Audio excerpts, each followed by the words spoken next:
How do you explain when things don't go as we assume? Or better, how do you explain when others are able to achieve things that seem to defy all of the assumptions? For example, why is Apple so innovative? Year after year after year after year, they're more innovative than all their competition. And yet, they're just a computer company. They're just like everyone else. They have the same access to the same talent, the same agencies, the same consultants, the same media. Then why is it that they seem to have something different? Why is it that Martin Luther King led the civil rights movement? He wasn't the only man who suffered in a pre-civil rights America, and he certainly wasn't the only great orator of the day. Why him? And why is it that the Wright brothers were able to figure out controlled powered manned flight when there were certainly other teams who were better qualified, better funded, and they didn't achieve powered manned flight, and the Wright brothers beat them to it? There's something else at play here. About 3.5 years ago, I made a discovery, and this discovery profoundly changed my view on how I thought the world worked, and it even profoundly changed the way in which I operate in it. As it turns out, there's a pattern. As it turns out, all the great and inspiring leaders and organizations in the world, whether it's Apple or Martin Luther King or the Wright brothers, they all think, act, and communicate the exact same way, and it's the complete opposite to everyone else. All I did was codify it. And it's probably the world's simplest idea. I call it the golden circle.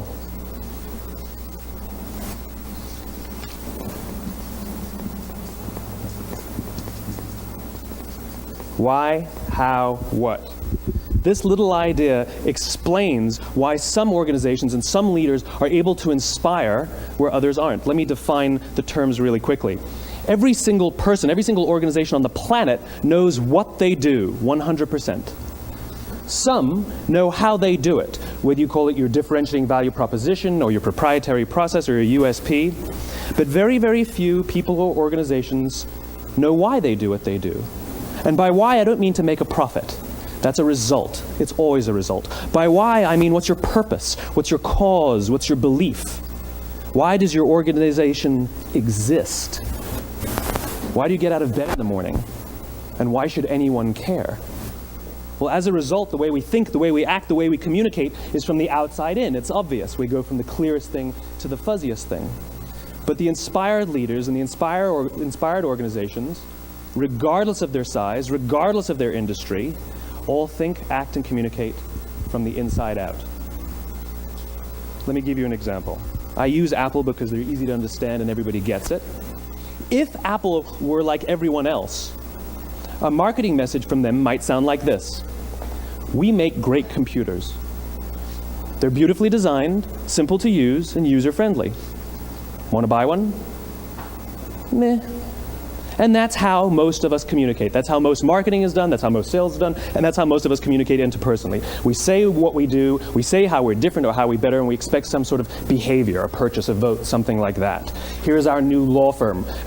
We have the best lawyers with the biggest clients. We have, we always perform for our clients, do business with us. Here's our new car. It gets great gas mileage. It has, leather seats. Buy our car. But it's uninspiring. Here's how Apple actually communicates. Everything we do, we believe in challenging the status quo. We believe in thinking differently. The way we challenge the status quo is by making our products beautifully designed, simple to use, and user-friendly. We just happen to make great computers. Want to buy one? Totally different, right? You're ready to buy a computer from me. All I did was reverse the order of the information. What it proves to us is that people don't buy what you do, people buy why you do it. People don't buy what you do, they buy why you do it. This explains why every single person in this room is perfectly comfortable buying a computer from Apple.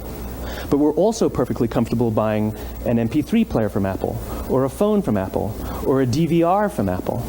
But as I said before, Apple's just a computer company. There's nothing that distinguishes them structurally from any of their competitors. Their competitors are all equally qualified to make all of these products. In fact, they tried.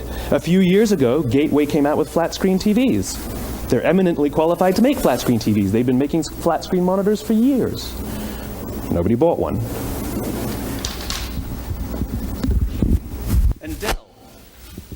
Dell came out with MP3 players and PDAs. And they make great quality products, and they can make perfectly well-designed products, and nobody bought one. In fact, talking about it now, we can't even imagine buying an MP3 player from Dell. Why would you buy an MP3 player from a computer company? But we do it every day. People don't buy what you do, they buy why you do it. The goal is not to do business with everybody who needs what you have.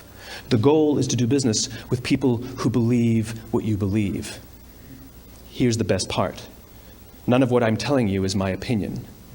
It's all grounded in the tenets of biology, not psychology, biology.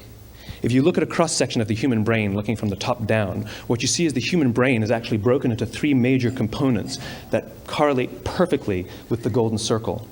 Our newest brain, our Homo sapien brain, our neocortex, corresponds with the what level. The neocortex is responsible for all of our rational and analytical thought and language. The middle two sections make up our limbic brains, and our limbic brains are responsible for all of our feelings, like trust and loyalty.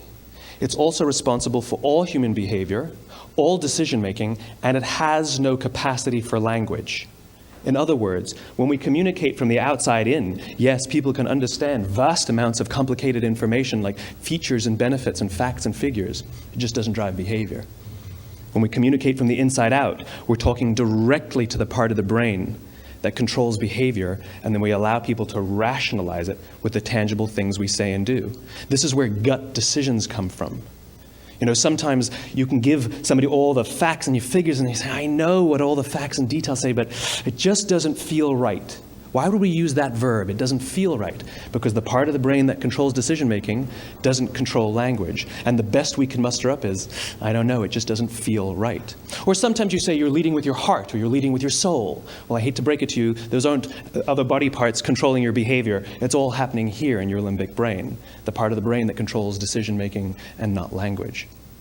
But if you don't know why you do what you do, and people respond to why you do what you do, then how will you ever get people to vote for you or buy something from you, or more importantly, be loyal and want to be a part of what it is that you do? Again, the goal is not just to sell people who need what you have. The goal is to sell to people who believe what you believe. The goal is not just to hire people who need a job. It's to hire people who believe what you believe.